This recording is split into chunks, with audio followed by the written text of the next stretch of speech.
Assalamu alaikum. No chicken, no beef, no milk, no cheese, no cake, no biscuits, no Mars, no Twix, no biryani, not even bunny. For over a week now, we've been restricting ourselves from food and water throughout the daylight hours. And the question is why? Allah says in the Quran that fasting is prescribed upon us so that we may become people of taqwa.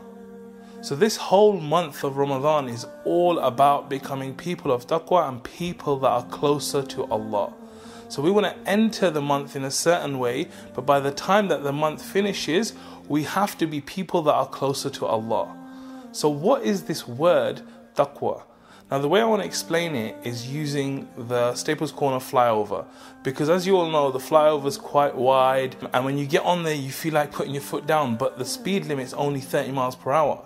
So imagine that you're actually on the flyover, you're in a nice car and you're putting your foot down and you're doing some speed, and you get close to the end of the flyover and suddenly in the corner of your eye you see a policeman standing there with a speed gun.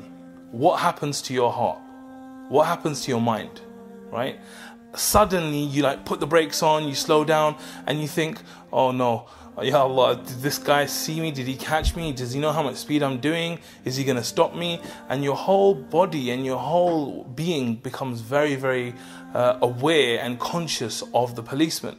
And so taqwa is very similar to this, is that when we go about our daily lives, we actually have this consciousness and awareness that Allah is watching us, right?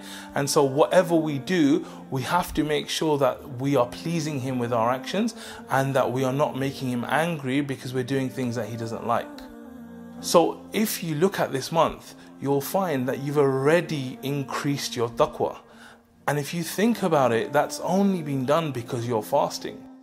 An example of this is a friend of mine who was asked by some non-Muslims that he worked with that while you're fasting, do you ever just sip some water or eat a tiny bit of food when no one's watching?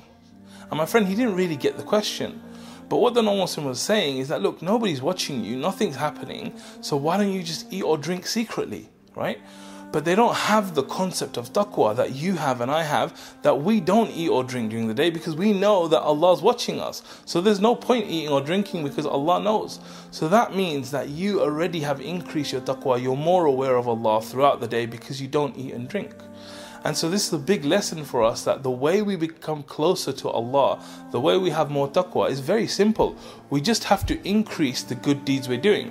So good deeds like giving charity, like reading Quran, like making dua, like going to Taraweeh, all these wonderful actions that we can do, just as we keep doing them bit by bit, you'll find that you actually become closer to Allah.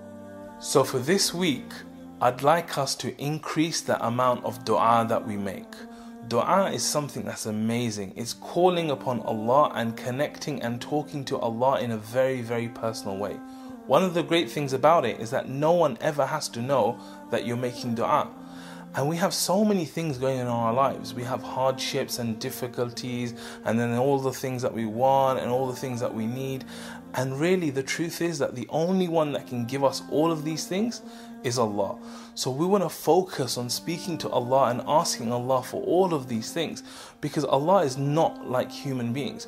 Human beings, if you go to someone and ask them for £10, they might give it to you the first time. The second time they'll be like, well, again, then they'll give it to you again. And there'll be a few people who'll give it a few times. But after 10 or 15 times of asking, the people are going to be really upset with you. With Allah, it's exactly the opposite. The more that you ask from Allah, the happier Allah gets with you. And of course, the more He'll give you as well. So the real encouragement for today is keep making dua, keep making dua, and keep making dua. JazakAllahu khair for listening. Assalamu alaikum wa rahmatullah.